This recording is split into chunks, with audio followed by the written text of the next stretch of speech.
अस्सलाम वालेकुम दोस्तों। इस वक्त हमारी पूरी दुनिया में यहूदी धर्म के मानने वाले लोगों का सिर्फ एक ही देश मौजूद है, जिसको हम सब लोग इजराइल के नाम से जानते हैं। आज के दौर में यहूदियों के इस इकलौते देश यानी इजराइल को दुनिया का सबसे ताकतवर देशों में से एक देश माना जाता है। लेकिन दोस्तों, क्या आप लोगों ने कभी सोचा कि 1948 में बनने वाले यहूदियों के इस इकलौते देश से पहले दुनिया में रहने वाले सभी यहूदियों का क्या हाल था? आखिर 1948 से पहले ये सारे यहूदी कहाँ रहा करते थे और जहाँ भी रहा करते थे वहाँ किस हाल में रहा करते थे?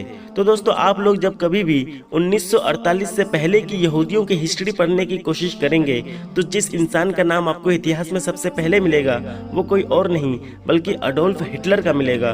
वही अडोल्फ हिटलर जिसने न सिर्फ जर्मनी देश पर राज किया था बल्कि साथ ही साथ दूसरे वर्ल्ड वॉर की वजह भी बना था।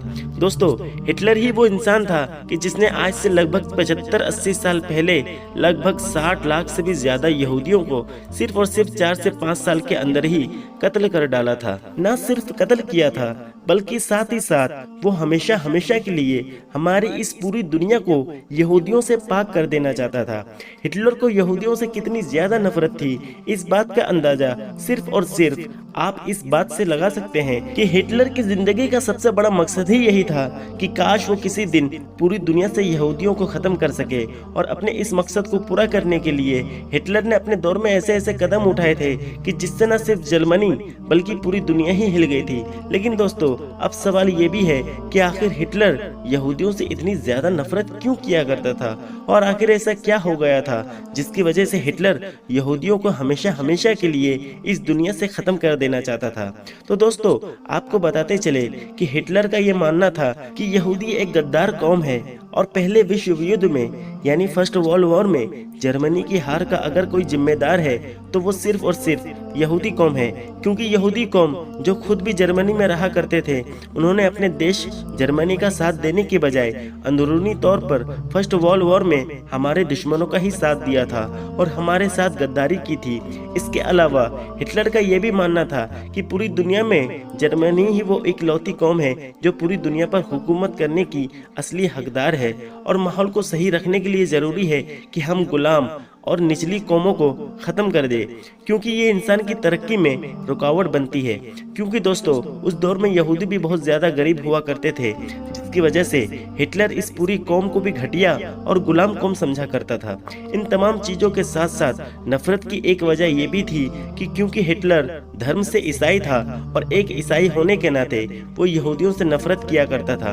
क्योंकि दोस्तों, आप लोगों को बताते चले कि ईसाई धर्म में एक लंबे वक्त तक ये भी बात मशहूर रही थी कि हजरत ईसा अलैहिस्सलाम यानी जिनको ईसाइयों के मुताबिक सूली पर चढ़ा दिया गया था, तो उनको सूली पर चढ़ाए जाने के पीछे भी यहूदी उलमाओं का ही हाथ था। यानी यहूदी धर्म गुरुओं ने ही हजरत ईसा अलैहिस्सलाम को फांसी पर चढ़ाया था। यही वजह है कि दोस्तों, आज के दौर में भले ही यहूदी और ईसाई धर्म के लोगों के बीच सब कुछ नॉर्मल हो चुका है, लेकिन किसी दौर में ये दोनों आपस में सबसे बड़े दुश्मन हुआ करते थे।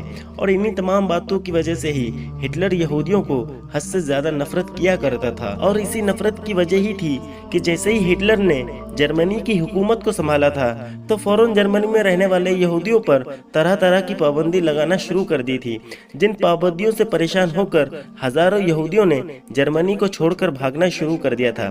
सबसे पहले हिटलर ने जर्मनी में ऐसा एक कानून बनाया था कि जिसकी वजह से अब जर्मनी में रहने वाले सारे यहूदियों के लिए जरूरी था कि वो अपने नाम के आगे एक ऐसा वर्ड लगाए जिसकी वजह से नाम से ही इस बात की पहचान हो सके कि ये इंसान यहूदी है। जहाँ एक तरफ यहूदी मर्दों को अपने नाम के आगे इसराइल लगाना जरूरी था, तो वहीं दूसरी तरफ यहूदी औरतों को अपने नाम के आगे सारा लगाना जरूरी था। और यही वो दो नाम थे कि जिनकी वजह से पूरे जर्मनी में यहूदियों को अलग से ही पहचान लिया जाता था। इसके कुछ वक्त के बाद ही जर्मनी गवर्नमेंट ने सारे यहूदियों के पासपोर्ट भी जब्त कर लिए थे। उसके बाद यहूदियों को ऐसे नए पासपोर्ट दिए गए थे कि जिसमें एक ऐसी मुहर को लगाया गया था कि जिसके जरिए से ये पहचान की जा सके कि ये पासपोर्ट किसी आम जर्मन का नहीं बल्कि यहूदियों का है। इतना ही नहीं दोस्तों, अब धीरे धीरे सारे यहूदियों से जर्मनी में सरकारी नौकरियां भी छीन ली गई थीं और साथ ही साथ प्राइवेट नौकरियों में भी उनको किसी भी ऊंचे पद पर नहीं बैठने दिया जा रहा था।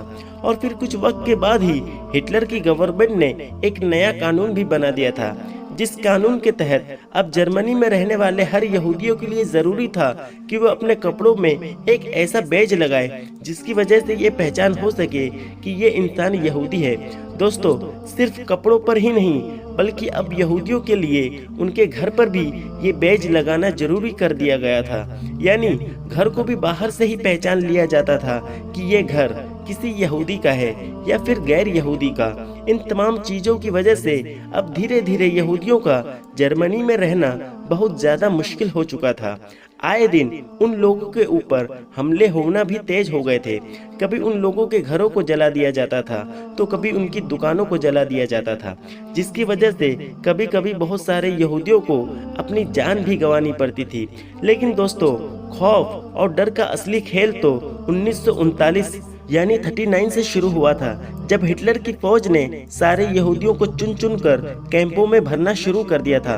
दोस्तों, हिटलर की फौज कैंपों में न सिर्फ यहूदियों के ऊपर जुल्म सितम किया करती थी बल्कि उनसे बहुत सारा काम भी लिया करती थी। और इन सारे कैंपों में सबसे बड़ा और सबसे मशहूर कैंप वो था जो पोलैंड देश में मौजूद था।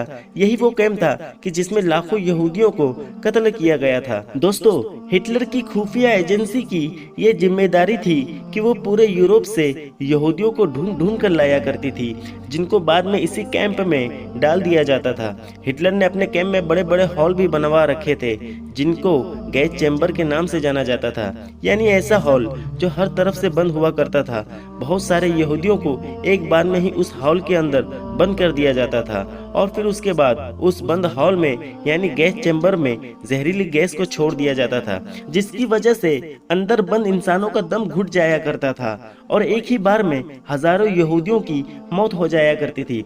इस तरह से हिटलर ने सिर्फ और सिर्फ 4 से 5 साल के अंदर ही लगभग 60 लाख से भी ज्यादा यहूदियों को कत्ल कर दिया था और इसमें बहुत सारे यहूदी कैंप के अंदर भूख और ठंड की वजह से भी मारे गए थे। हालांकि दोस्तों, सेकेंड वर्ल्ड वॉर यानी दूसरे विश्व युद्ध में हिटलर को हार का सामना करना पड़ा था, जिसकी वजह से हिटलर ने खुदकुशी कर ली थी और फिर हिटलर की मौत के बाद पूरी दुनिया के यहूदियों की जान में जान आ गई थी।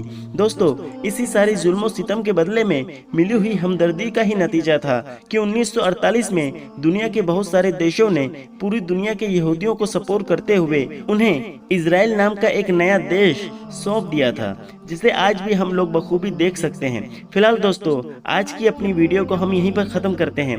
वीडियो पसंद आने पर ना सिर्फ वीडियो को लाइक करें बल्कि अपने फ्रेंड्स के साथ भी जरूर शेयर करें और इसी तरह के नॉलेजेबल और हिस्टोरिकल वीडियोस हमेशा देखने के लिए हमारे इस चैनल को भी सब्सक्राइब जरूर करें। मिलते हैं अगले वीडियो में, तब तक के लिए अल्लाह हाफिज।